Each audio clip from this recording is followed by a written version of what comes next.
Hello students, आज का जो टॉपिक है हमारा वो है लॉरेंस ट्रांसफॉर्मेशन इक्वेशंस। तो देखिए, लॉरेंस ट्रांसफॉर्मेशन इक्वेशंस से पहले हम लास्ट टॉपिक के अंदर क्या पढ़ चुके हैं, स्पेशल थ्योरी ऑफ रिलेटिविटी पढ़ चुके हैं।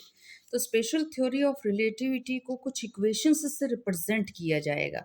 तो इन इक्वेशंस को क्या नाम दिया जाएगा? लॉरेंस ट्रांसफॉर्मेशन इक्वेशंस कहा जाएगा। अब यहाँ देखिए, आपको कन्फ्यूज़न हो सकता है कि जो आपकी स्पेशल थ्योरी ऑफ रिलेटिविटी थी वो तो आइंस्टाइन ने दी थी, लेकिन जो आइंस्टाइन की जो स्पेशल थ्योरी ऑफ रिलेटिविटी है उसको रिप्रेजेंट करने के लिए जो इक्वेशंस दी जा रही हैं उनको हम नाम दे रहे हैं लॉरेंट्स ट्रांसफॉर्मेशन इक्वेशंस। हुआ क्या था कि लॉरेंट्स ने इक्वेशंस तो बहुत पहले ही लिख दी थी, जब तक आइंस्टाइन ने स्पेशल थ्योरी ऑफ रिलेटिविटी को डिस्कवर नहीं किया था। लेकिन लॉरेंट्स जो है उसको बेसिक पोस्टुलेट्स से, जैसे आइंस्टाइन ने स्पेशल थ्योरी ऑफ रिलेटिविटी के दो पोस्टुलेट्स दिए थे कि जो सी की वैल्यू है वो सभी ऑब्जर्वर्स के लिए सभी डायरेक्शंस में इनर्शियल फ्रेम्स में कांस्टेंट रहेगी। और दूसरा पोस्टुलेट आइंस्टाइन ने क्या दिया था कि जो आपका फिजिक्स के लाज हैं सारे इनर्शियल फ्रेम्स के अंदर वैलिड हो जाएंगे। तो लॉरेंट्स ने इक्वेशंस तो बहुत पहले लिख दी थी, लेकिन उनका बेस जो है वो नहीं ढूंढ पाया था।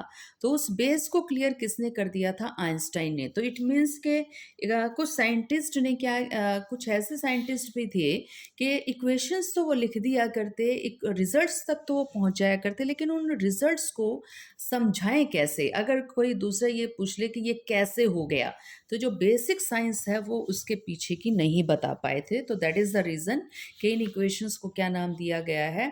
लॉरेंस ट्रांसफॉर्मेशन इक्वेशन कहा गया है। तो इससे पहले देखिए, आप गैलीलियन ट्रांसफॉर्मेशन इक्वेशंस पढ़ चुके हैं। और गैलीलियन ट्रांसफॉर्मेशन इक्वेशन अगर आप याद करें तो x dash is equal to x minus v t, y dash is equal to y और z dash is equal to z t. तो यहाँ पर मैं सिर्फ दो ही इक्वेशंस के ऊपर ध्यान दूंगी। और यहाँ कंसिडरेशन हम मान रहे हैं कि जो आपका सेकंड फ्रेम ऑफ रेफरेंस है s डैश, वो v वेलोसिटी से along x axis, positive x axis move कर रहा है। तो y डैश y के अलोंग और z के अलोंग कोई भी मोशन नहीं है। तो ये हमारी गैलीलियन ट्रांसफॉर्मेशन के रिजल्ट्स थे। तो गैलीलियन ट्रांसफॉर्मेशंस जो हैं वो रिजल्ट आपके सिर्फ लो स्पीड्स के लिए ही वैलिड हैं। यानी कि जो एस डैश था, जो वी थी, उसकी वेलोसिटी वो बहुत लो थी, तभी आप इसके ऊपर गैलीलियन ट्रांसफॉर्मेशंस इक्वेशन लगा सकते हैं।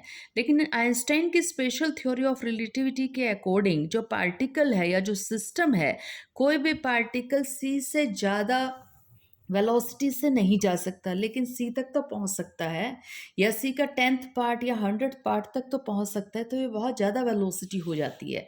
तो लॉरेंट्स ने अपनी नई equation special of theory of relativity को जो रिप्रेजेंट कर रही हैं इक्वेशंस, उनको रिप्रेजेंट किया x dash is equal to gamma times of x minus v t, y dash is equal to y. क्यों? क्योंकि हमने पहले ही कंडीशन ले ली है कि जो S dash frame of reference है वो वी वेलोसिटी, जो अब की बार बहुत बड़ी वेलोसिटी है, वो कहाँ मूव कर रहा है? अलोंग एक्स एक्सिस मूव कर रहा है। तो वाई अलोंग और जेड डायरेक्शन के अलोंग कोई भी मोशन नहीं हो रही। दूसरी जो है t dash is equal to gamma times of t minus v x upon C square. और ये जो आपकी इक्वेशंस हैं, लॉरेंस ट्रांसफॉर्मेशन इक्वेशन, ये सभी स्पीड्स के लिए अप्लाई होंगी, फॉर ऑल पॉसिबल स्पीड्स। अब देखिए, ऑल पॉसिबल स्पीड्स के अंदर तो लो स्पीड्स भी हो जाएंगी और आपकी हाई स्पीड्स भी हो जाएंगी। It means with the help of Lorentz transformation equation we can easily drive Galilean transformation equation. तो गैलीलियन ट्रांसफॉर्मेशन इक्वेशंस को निकालने के लिए हमें लॉरेंस ट्रांसफॉर्मेशन इक्वेशन में बस एक ही कंडीशन ही तो पुट करनी पड़ेगी ना, कि when v is very very small then c। तो बहुत अगर छोटा हो गया तो हमारा जो t है वो t डैश के इक्वल हो जाएगा, और जो आपका x डैश है वो x माइनस वी टी के इक्वल हो जाएगा। तो यहाँ पर आप ये देखिए, एक नई चीज़ आपको दिखाई दे रही है, दैट इज़ योर गामा। ये जो गामा है हमारा, ये गामा जो है वो कहलाता है कि आपके पास एक कांस्टेंट है ये गामा। तो gamma is equal to 1 upon under root 1 minus v square upon c square. And what is v? V is the velocity of your second frame of reference जो आपका मूव कर रहा है, और जो आपका c है, आप जानते हैं c और कुछ नहीं है, c हमारा रिप्रेजेंट करता है स्पीड ऑफ लाइट को। तो गामा जो है इसको हम नाम देते हैं, that is known as Lorentz factor. तो लॉरेंट्ज फैक्टर कहा गया है क्योंकि लॉरेंट्ज इक्वेशन में ही ये हमें सबसे पहले नज़र आ रहा है। और यहाँ पर ये जो v अपॉन c है, इसको भी हम बीटा से रिप्रेजेंट कर सकते हैं। और ये v अपॉन c जो है, ये आपको एक नया पैरामीटर हमें मिल रहा है, और इस पैरामीटर को हम नाम दे रहे हैं, that is known as speed parameter. तो this is known as speed parameter. ये इक्वेशंस कैसे आई, इन इक्वेशंस को हम जो है निकालेंगे भी, तो इनकी डेरिवेशंस भी हम यहाँ पर करेंगे। तो gamma is equal to 1 upon under root 1 minus we square upon C square, and beta is equal to V upon C. और बीटा को आप स्पीड पैरामीटर कहते हैं, और गामा को हम क्या नाम देते हैं? गामा को हम कहते हैं लॉरेंट्ज फैक्टर। अब सोच के देखिए कि हमारे पास v इज इक्वल टू सी के हो जाए, अप्रॉक्सीमेट सी के हो जाए। तो अगर v इज इक्वल टू सी हो गया, तो रख के देखिएगा, 1 माइनस 1 किसके इक्वल हो जाएगा? ज़ीरो के इक्वल हो जाएगा। 1 अपॉन ज़ीरो किसके इक्वल हो जाएगा? इन्फिनिटी के। तो आप यहाँ पर अगर थोड़ा ध्यान देंगे तो गामा की वैल्यू किसके ऊपर डिपेंड कर रही है? गामा की वैल्यू डिपेंड कर रही है हमारे v के ऊपर। तो v is equal to C करते ही gamma is coming out to be 1 upon under root 1 minus 1, and this is equal to infinity. और देखिए अब आपके बाकी चीज़ों के ऊपर क्या फ़र्क पड़ने वाला है। यहाँ पर गामा की वैल्यू हमारी इन्फिनिटी हो गई। यहाँ पर गामा की वैल्यू अगर हमारी इन्फिनिटी हो गई, तो टी डैश की वैल्यू क्या होने जाने वाली है? इन्फिनिटी होने वाली है। टी डैश इन्फिनिटी हो जाएगा। इसका मीनिंग देखिए, इसका मीनिंग क्या होगा? इसका मीनिंग ये हुआ कि आप अगर यहाँ पर ऑब्ज़र्व कर रहे हैं कि इस फ्रेम के अंदर कोई भी इवेंट हो रही है एस डैश के अंदर, और एस डैश देखिए कौन से वाला फ्रेम है? एस डैश वो फ्रेम है जिसके लिए v is approximately equal to c है, यानी कि ये अलोंग एक्स एक्सिस मूव कर रहा है। v वेलोसिटी से v बराबर है c है। तो आप यहाँ पर कोई टाइम पीरियड किसी इवेंट का अगर निकालने चले हैं, तो वो जो क्लॉक है वो कितना टाइम बताएगी? इन्फिनिटी टाइम बताएगी। तो टाइम आपका बहुत ज़्यादा डिले होने वाला है। ये नहीं है कि आप ऑब्जर्वर ओ से देख रहे हैं, या ऑब्जर्वर आप मान लीजिए आप ऑब्जर्वर ओ से देख रहे हैं, तो ओ के लिए भी जो पी है वो कितनी वेलोसिटी से मूव कर रहा है? वो तो v इज इक्वल टू सी से मूव कर रहा है। तो ऑब्जर्वर ओ के लिए ये जो पी इवेंट का टाइम पीरियड है वो इन्फिनिटी होने वाला है। उसके बाद ओ डैश से अगर आप पी को देखेंगे ना, तो ओ डैश से अगर आप पी को देखें, तो ओ डैश भी कितने से मूव कर रहा है? v से। पी भी कितने से मूव कर रहा है? v से। तो ये तो आपका इसके विद रिस्पेक्ट टू तो क्या हो गया? रेस्ट में आ गया ना। तो इसके लिए तो आपको टाइम टी मिल जाएगा, लेकिन जब आप यहाँ से इसको देखेंगे ना, तो इसके लिए आपका टाइम क्या होने वाला है? इन्फिनिटी होने वाला है। तो जब भी आप किसी बॉडी की डायमेंशंस या कोई टाइम पीरियड किसी इवेंट का देख रहे हैं, तो इस उस इवेंट को रेस्ट में कंसिडर आपने करना है। उस लेंथ को, उस डायमेंशन को आपने रेस्ट में कंसिडर करना है। अब यहाँ पर पी को रेस्ट में कैसे कंसिडर किया जा सकता है? पी को रखा आपने कहाँ पर है? एस डैश के अंदर रखा है। तो पी जो है एस डैश के लिए तो रेस्ट में हो गया ना। ये बिल्कुल वही बात हो गई कि जो है आप ट्रेन के डब्बे में हैं, और ट्रेन के डब्बे में जो है कोई इवेंट, या फिर आपने हाथ से क्या कर दिया? बॉल उछाल दी। तो आपके लिए जो बॉल उछाली है आपने, वो तो आपके हाथ में आ जाएगी। लेकिन जब आप ओ से देखेंगे, तो वो बॉल क्या कर चुकी होगी? वो तो आगे की तरफ मूव कर चुकी होगी। तो एस डैश के लिए तो इवेंट रेस्ट में है, लेकिन ओ के लिए आपका इवेंट रेस्ट के अंदर नहीं है। तो ये बात ध्यान में रखिएगा कि जब आप किसी चीज़ का टाइम मेज़र करते हैं और एग्जैक्ट टाइम मेज़र करते हैं, तो उसको हम नाम देते हैं प्रॉपर टाइम।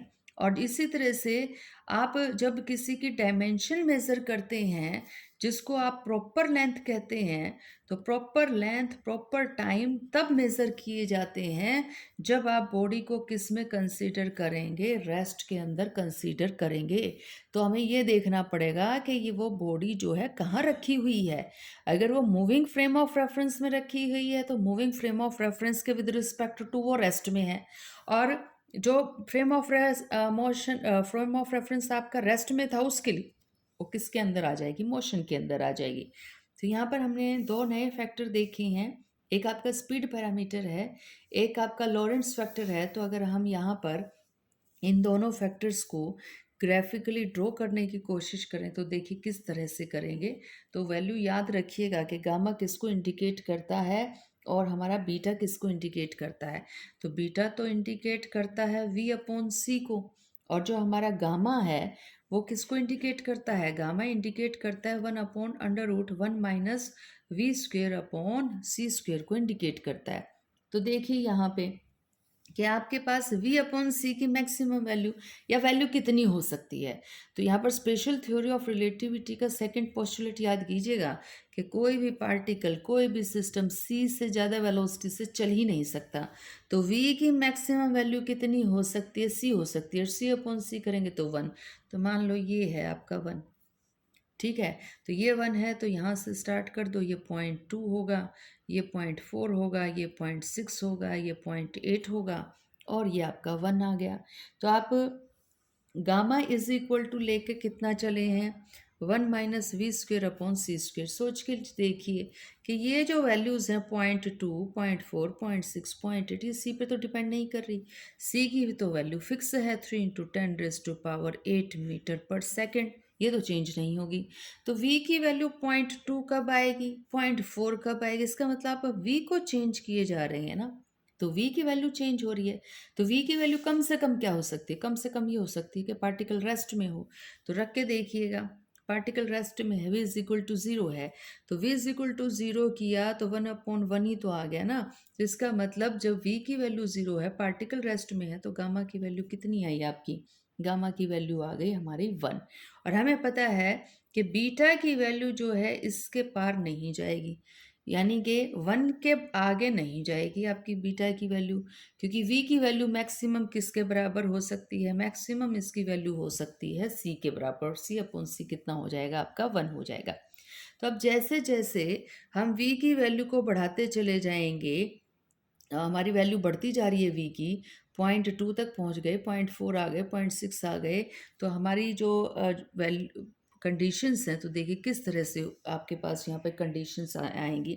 v की वैल्यू बढ़ाते चले जाइए, v की वैल्यू अगर बढ़ाते चले गए तो ये टर्म बढ़ती चली जाएगी।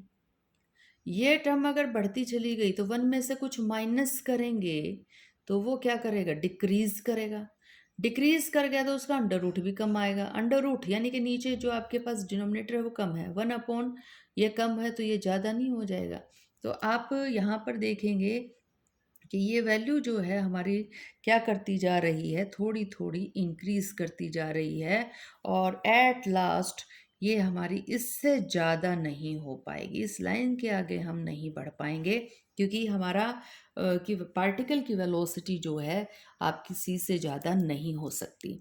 तो आगे वाले लेक्चर्स में हम देखेंगे कि जो टाइम डायलेशन है वो क्या होता है, कि घड़ी जो है अगर आप उसको ऐसी स्पेसशिप में रखें कि जो बहुत तेज़ से चल रही है, और एक ऐसी स्पेसशिप में रखें जो रेस्ट में है, तो दोनों घड़ियां अलग अलग टाइम बताने वाली हैं। सिमिलरली एक स्पेसशिप में अगर आपने एक लंबा सा स्केल रख दिया, 1 मीटर का स्केल रख दिया, और एक स्पेसशिप जो आपकी रेस्ट में थी उसमें भी आपने 1 मीटर का स्केल रख दिया, तो आपको दोनों स्पेसशिप से जो आपके मीटर स्केल की लेंथ है वो अलग अलग दिखने वाली है। और इन फिनोमिनास को हम लेंथ कॉन्ट्रैक्शन और टाइम डायलेशन कहते हैं।